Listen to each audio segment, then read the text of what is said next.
चला तर मग रोमन अंकांचं हे प्राचीन कोड सोडूया. फक्त 7 अक्षरं आणि कोणताही नंबर. हे कसं शक्य आहे? चला बघूया. सगळा खेळ आहे तो फक्त या 7 चिन्हांचा. हेच आहेत मूळ आधार.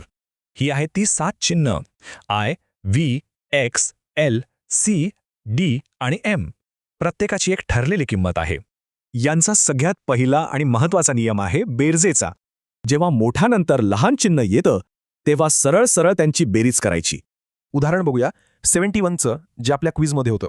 म्हणजे बघा एल, मग एक्स, परत एक्स आणि मग आय. मोठ्याकडून लहान म्हणून सरळ बेरीज. हाच नियम 17साठी पण आहे, जो क्विजमधलाच आहे. इथे पण तेच एक्स, मग व्ही आणि दोनदा आय. मोठ्याकडून लहान म्हणून सगळ्यांची बेरीज. पण जर लहान चिन्ह मोठ्याच्या आधी आलं तर? इथेच खरी गंमत आहे. हा एक छोटासा पण महत्त्वाचा अपवाद आहे. इथे बघा, फक्त जागा बदलली आणि अर्थ पूर्णपणे बदलला. पण हे फक्त काही ठराविक जोड्यांमध्येच होतं, नेहमी नाही. चला आता हे दोन्ही नियम वापरून क्विजचे प्रश्न सोडवूया. पहिल्यांदा या चिन्हांना आपल्या नेहमीच्या अंकात बदलूया. सोपं आहे. एम म्हणजे 1000 आणि डी म्हणजे 500. आणि 1000मधून 500 गेले, उरले 500. आणि 500साठी रोमन अंक कोणता? डी. म्हणजे एम वजा डी बरोबर डी.